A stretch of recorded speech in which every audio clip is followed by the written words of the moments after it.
Aadhaar ration కార్డులను link చేయని వారికి కేంద్ర ప్రభుత్వం మరో అవకాశాన్ని కల్పించింది.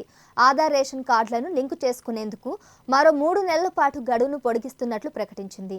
వాస్తవానికి 2024 జూన్ 30తోనే గడువు ముగియనుండగా దానిని ఈ సెప్టెంబర్ 30 వరకు పెంచింది.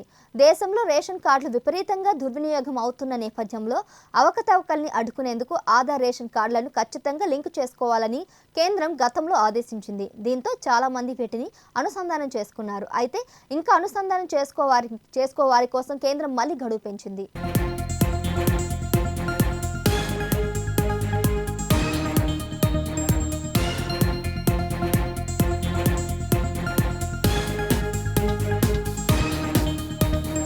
ఆధార్ రేషన్ కార్డు అనుసంధానం వల్ల అర్హులైన వారందరికీ ఆహార ధాన్యాలు అందడంతో పాటు నకిలీ రేషన్ కార్డులు తగ్గే అవకాశం ఉంటుంది. ఇప్పటికీ ఆధార్ రేషన్ కార్డు అనుసంధానం చేయని వారు ఈ ప్రక్రియ పూర్తి చేయాల్సి ఉంటుంది. దీనికోసం సమీపంలోని రేషన్ షాప్ లేదా కామన్ సర్వీస్ సెంటర్ సాయంతో లింక్ చేయించుకోవచ్చు. ఆధార్ కార్డు రేషన్ కార్డుతో పాటు అవసరమైనటువంటి పత్రాలు అందించి బయోమెట్రిక్ వెరిఫికేషన్తో అనుసంధానం పూర్తి చేయొచ్చు. ఆన్లైన్ పోర్టల్ ద్వారా అనుసంధానం చేసే సదుపాయం కూడా ఉంది.